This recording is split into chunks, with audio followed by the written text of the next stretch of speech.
నమస్తే right 9 news కి స్వాగతం. ముందుగా ముఖ్యాంశాలు. భారతదేశం టాంజానియా వ్యూహాత్మక భాగస్వామ్యానికి సంబంధాలను పెంచుతాయి పీఎం మోడీ. దేశాభివృద్ధికి ఎక్స్రే అవసరం. రాహుల్ గాంధీ కుల గణనను ముందుకు తెచ్చారు. పెద్ద కలలు కనండి, వాటిని సాకారం చేసుకోండి. దీనికి చదువు ఒక్కటే మార్గం సీఎం జగన్. చంద్రబాబు పిటిషన్పై విచారణ శుక్రవారానికి వాయిదా. రాత్రికి రాత్రే గాజాలో 200 మిలిటెంట్ స్థావరాలపై దాడి చేసిన ఇజ్రాయిల్ సైన్యం. తిరుమల శ్రీవారిని దర్శించుకున్న సీఎం కేసీఆర్ సతీమణి శోభ. భారతదేశం మరియు టాంజానియా సోమవారం తమ సంబంధాలను వ్యూహాత్మక భాగస్వామ్య స్థాయికి పెంచాయి. అనేక కీలక రంగాలలో సహకారాన్ని పెంపొందించడానికి 6 ఒప్పందాలను కుదుర్చుకున్నాయి. మరియు ప్రధానమంత్రి నరేంద్ర మోదీ మరియు టాంజానియా అధ్యక్షురాలు సామియా సులూహు మధ్య జరిగిన చర్చలలో రక్షణ నిశ్చితార్థాన్ని గణనీయంగా విస్తరించడానికి 5 ఏళ్ల రోడ్ మ్యాప్ పై అంగీకరించాయి. एक दूसरे के महत्वपूर्ण पार्टनर्स हैं. दोनों पक्ष लोकल करेंसीज में व्यापार बढ़ाने के लिए एक एग्रीमेंट पर काम कर रहे हैं. हमारे आर्थिक सहयोग के पूरे पोटेंशियल को रियलाइज करने के लिए हम नए अवसरों की तलाश जारी रखेंगे. तंजानिया अफ्रीका में भारत का सबसे बड़ा और करीबी डेवलपमेंट पार्टनर है. भारत ने ICT centres, vocational training, defence training, आईटेक तथा आईसीसीआर स्कॉलरशिप के माध्यम से तंजानिया की स्किल डेवलपमेंट और कैपेसिटी बिल्डिंग में महत्वपूर्ण योगदान दिया है. वाटर सप्लाई, कृषि, स्वास्थ्य, शिक्षा जैसे महत्वपूर्ण क्षेत्रों में मिलकर काम करते हुए हमने तंजानिया के लोगों के जीवन में सकारात्मक बदलाव लाने का प्रयास किया है. इसी प्रतिबद्धता से हम आगे भी अपने प्रयत्न जारी रखेंगे. आईआईटी मद्रास द्वारा जांजिबार में कैंपस खोलने का निर्णय हमारे संबंधों में एक महत्वपूर्ण माइलस्टोन है. यह केवल तंजानिया के लिए ही नहीं बल्कि क्षेत्रीय देशों के छात्र छात्राओं के लिए भी हाई क्वालिटी एजुकेशन का हब बनेगा. दोनों देशों की विकास यात्रा का एक बड़ा आधार टेक्नोलॉजी है. आज डिजिटल पब्लिक गुड्स शेयरिंग पर हुए समझौते से हमारी साझेदारी को बल मिलेगा. मुझे खुशी है कि यूपीआई की सक्सेस स्टोरी को तंजानिया में अपनाने के लिए कदम उठाए जा रहे हैं. फ्रेंड्स, रक्षा के क्षेत्र में हमने 5 ईयर रोडमैप पर सहमति बनाई है. इसके माध्यम से military training, maritime cooperation, capacity building, defence. దేశవ్యాప్త కుల గణన ఆలోచనకు మద్దతు ఇవ్వాలని కాంగ్రెస్ అత్యున్నత నిర్ణయాధికార సంస్థ కాంగ్రెస్ వర్కింగ్ కమిటీ సిడబ్ల్యూసి ఏకగ్రీవంగా నిర్ణయించిందని కాంగ్రెస్ అధినేత రాహుల్ గాంధీ సోమవారం ప్రధాని నరేంద్ర మోదీపై తీవ్ర స్థాయిలో విరుచుకుపడ్డారు. और नरेंद्र मोदी जी उनके मेन इंस्ट्रूमेंट है, मतलब सेंट्रल औजार हैं. उनका यही काम है कि भैया ओबीसी की भागीदारी ना हो, ध्यान इधर उधर जाता जाए. हाँ संजय, राहुल जी, प्राइम मिनिस्टर और बीजेपी का एलिगेशन है कि कांग्रेस कास्ट सेंसस को इसलिए ला के वो हिंदू कम्युनिटी के अंदर डिवीज़न पैदा करना चाह रही है. और ये राजस्थान में उन्होंने रैली में ये बात कही कि ये कास्ट सेंसस का मतलब कांग्रेस का एडवोकेसी का, राहुल गांधी का एडवोकेसी का यही लक्ष्य है. हमारा लक्ष्य, जैसे मैंने कहा, हमारा लक्ष्य है कि एक्सरे होना चाहिए. किसी को चोट लगती है, अस्पताल में पहला काम होता है भैया देखिए एक्सरे कराते हैं, पता लगाते हैं क्या है, सच्चाई क्या है. हमें लग रहा है कि हिंदुस्तान में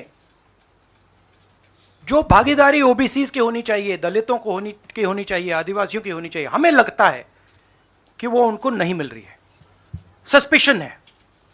अब हम सिर्फ ये कर रहे हैं कि हम एक्सरे कराना चाह रहे हैं, देखना चाह रहे हैं कि क्या ये सच्चाई है इसमें या नहीं।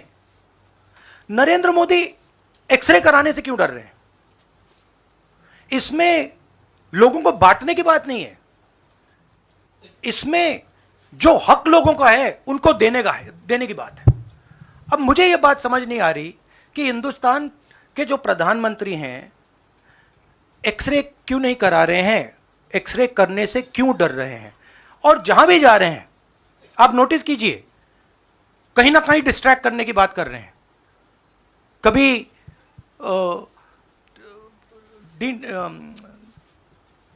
डिलिमिटेशन की बात कर रहे हैं, कभी कुछ और बात कर रहे हैं, कभी साउथ इंडिया की बात कर रहे हैं, मगर एक भाषण में नरेंद्र मोदी जी ने यह नहीं कहा कि देखिए जो राहुल गांधी ने कहा है 90 अफसर जो हिंदुस्तान को चलाते हैं उसमें से 3 लोग सिर्फ ओबीसी वर्ग के हैं, यह सच्चाई है, यह सच्चाई बीजेपी ने एक्सेप्ट की है, और उनको सिर्फ 5% बजट पर कंट्रोल है। यह प्रधानमंत्री अपने भाषण में नहीं बोल पा रहे हैं। क्यों? क्योंकि उनका लक्ष्य कुछ और है, उनका लक्ष्य डिस्ट्रैक्शन का है, और आप देखना डिस्ट्रैक्शन करने के बहुत और तरीके निकालेंगे आने वाले समय में, एक के बाद एक डिस्ट्रैक्शन करने के तरीके दिखेंगे आपको। राहुल जी 1-2 सवाल और ले सकते हाँ हैं? जी। हाँ मौसमी।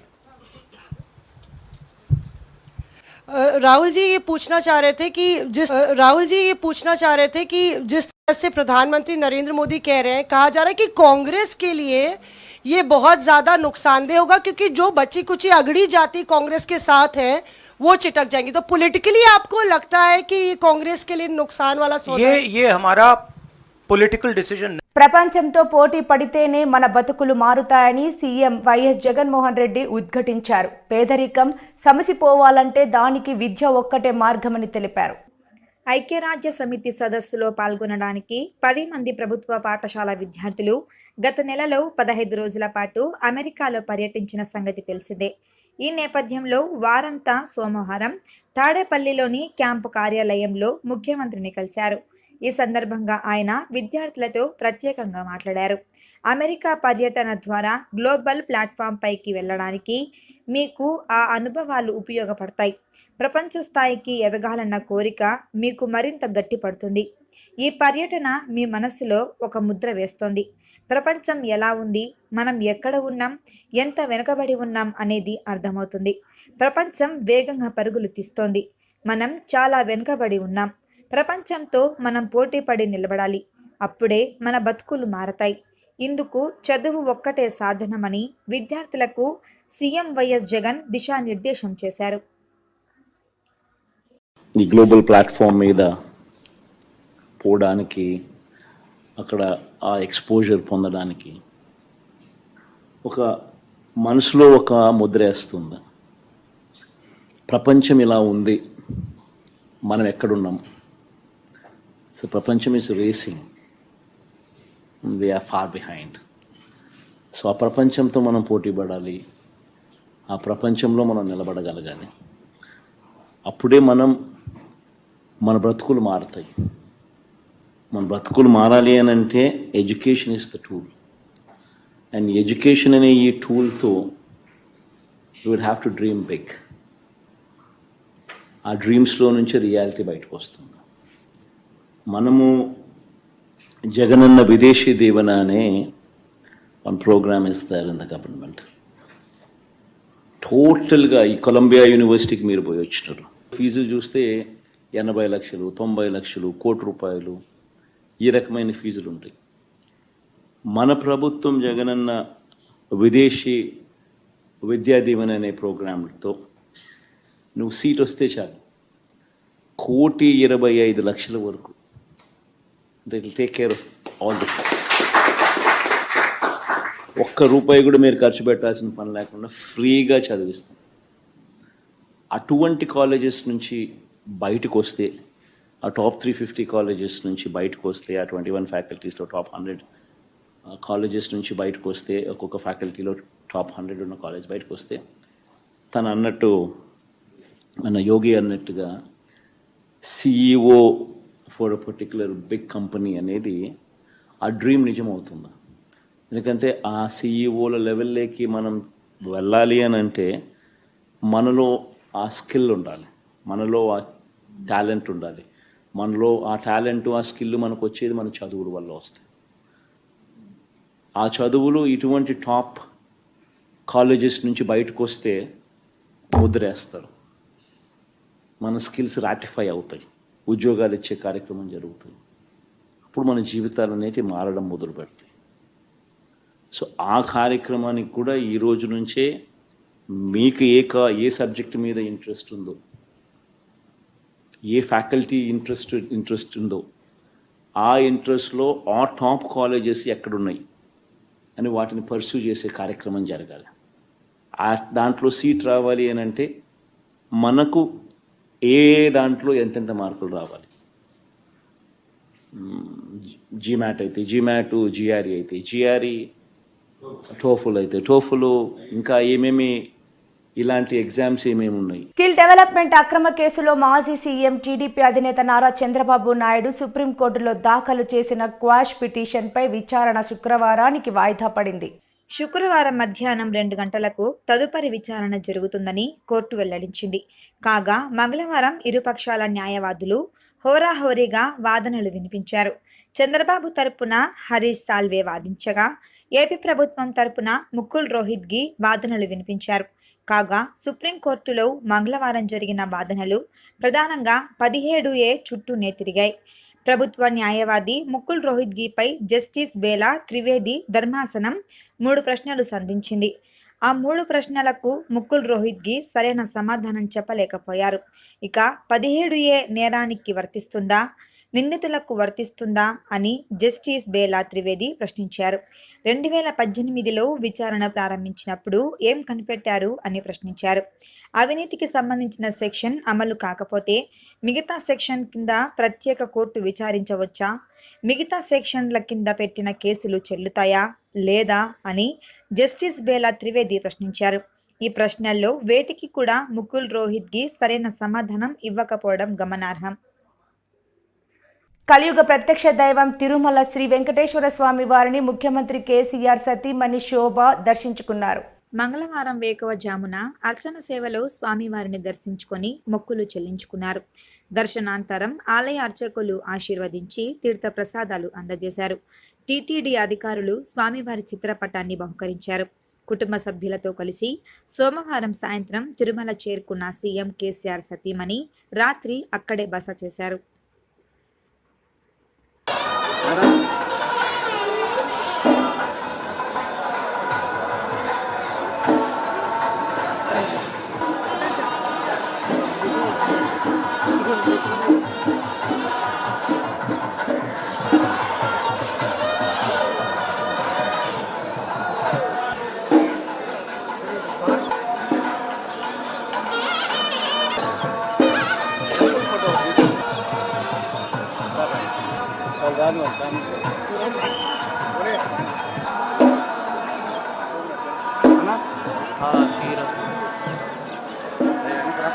తమ దేశంపై హమాస్ చేపట్టిన దాడులను ఇజ్రాయెల్ ధీటుగా ఎదుర్కొంటోంది.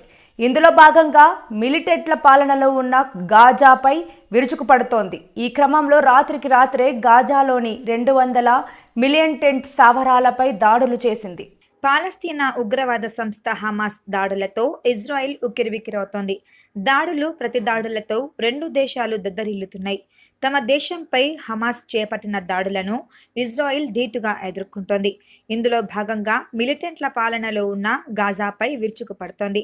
ఈ క్రమంలో రాత్రికి రాత్రే గాజాలోని 200 మిలిటెంట్ స్థావరాలపై దాడులు చేసింది. ఈ విషయాన్ని ఇజ్రాయెల్ డిఫెన్స్ ఫోర్సెస్ తాజాగా ప్రకటించింది. గాజాలోని 200 మిలిటెంట్ స్థావరాలపై నిన్న రాత్రి దాడులు చేశాం. మిలిటెంట్లు ఆయుధాలు దాచిన ఓ ప్రార్థనా మందిరం, ఒక అపార్ట్మెంట్ భవనాన్ని కూడా కూల్చేశాం, పలు సైనిక లక్ష్యాలను కూడా ధ్వంసం చేశామని ఇజ్రాయెల్ డిఫెన్స్ ఫోర్సెస్ వెల్లడించింది. మరోవైపు పాలస్తీనా వాసులు గాజాను తక్షణమే ఖాళీ చేసి అక్కడి నుంచి వీలైనంత త్వరగా వెళ్లిపోవాలని ఇజ్రాయెల్ సైన్యం సూచించింది. ఎన్టీఆర్ జిల్లా ఇబ్రహీంపట్నం మండలం జూపూడిలో నిమ్రా మెడికల్ కాలేజ్కు విచ్చేసిన నిమ్రా గ్రూప్స్ చైర్మన్ మహమ్మద్ సాకిబ్, రసూల్ ఖాన్ను మరియు సీఈఓ శివరంజన్ రెడ్డిలను మర్యాదపూర్వకంగా కలిసి శాలువా మెమోంటోలతో సత్కరించిన right 9 news managing director Sirajuddin.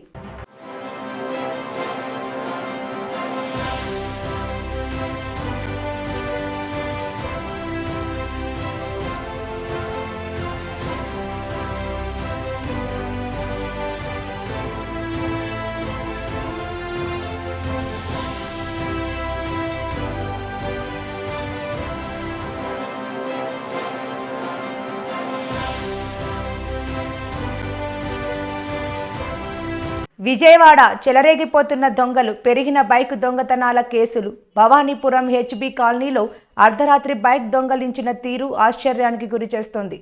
CC కెమెరాలు ఉన్నా గానీ దొంగలకు భయం లేకుండా పోయింది.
పశ్చిమ ఇబ్రహీంపట్నంలో బూడిద రవాణా రోజురోజుకు శృతి మించిపోయింది. ప్రతిరోజు వందల కొద్ది వాహనాలు తడి బూడిదను కార్చుకుంటూ రోడ్ల వెంట రై రై అని దూసుకుపోతున్నాయి. తడి బూడిద రోడ్డు మీద కుప్పలు తెప్పలుగా పడి ఆరిపోయిన తర్వాత దాని విధ్వంసం, ఆ బాధ పశ్చిమ ఇబ్రహీంపట్నం గ్రామవాసులకు మరియు ఆ రోడ్డు వెంట వెళ్తున్న ద్విచక్ర వాహనదారులు మరియు పాదచారులకు మాత్రమే తెలుసు. రోగాల పాలవుతూ ప్రతిరోజు ఇళ్లను 1కి 4 సార్లు శుభ్రం చేసుకుంటూ ఏమి చేయాలో పాలుపోక, ఎవరిని అడగాలో అవగాహన లేక అసహనంతో కాలం వెల్లదిస్తున్నారు. ధనబలం, అధికార మదం ఉండి చేస్తున్న వాళ్ళపైన అధికారులు కూడా చర్యలు తీసుకోకపోవడం, సామాన్య ప్రజలను మోసం చేయడం, ఎవరి మనస్సాక్షిని వాళ్ళు ప్రశ్నించుకోవాల్సిన సమయం. సహనం నశించి ఓర్పు కట్టలు తెంచుకొని పోరాటం ఉగ్రరూపంగా మారి ప్రజలు ఉగ్రవాదులుగా తిరగబడే స్థాయికి తీసుకొచ్చే విధంగా ఈ వ్యవస్థలు వ్యవహరిస్తున్న తీరు అత్యంత దుర్మార్గమని స్థానికులు వాపోతున్నారు.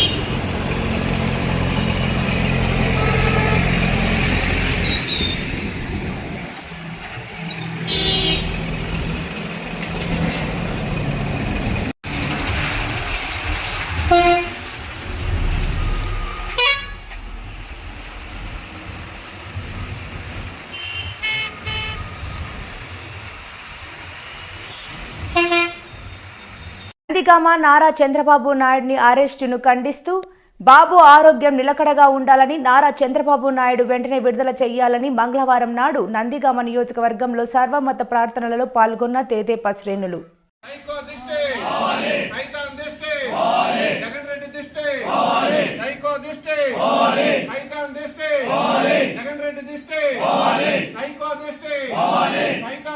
వార్తలు ముగించే ముందు ముఖ్యాంశాలు మరోసారి. భారతదేశం టాంజానియా వ్యూహాత్మక భాగస్వామ్యానికి సంబంధాలను పెంచుతాయి పీఎం మోడీ. దేశాభివృద్ధికి ఎక్స్రే అవసరం, రాహుల్ గాంధీ కుల గణనను ముందుకు తెచ్చారు. పెద్ద కలలు కనండి, వాటిని సాకారం చేసుకోండి, దీనికి చదువు ఒక్కటే మార్గం, సీఎం జగన్. చంద్రబాబు పిటిషన్పై విచారణ శుక్రవారానికి వాయిదా. రాత్రికి రాత్రే గాజాలో 200 మిలిటెంట్ స్థావరాలపై దాడి చేసిన ఇజ్రాయిల్ సైన్యం. తిరుమల శ్రీవారిని దర్శించుకున్న సీఎం కేసీఆర్ సతీమణి శోభ. ఈ వార్తలు ఇంతటితో సమాప్తం. నమస్కారం.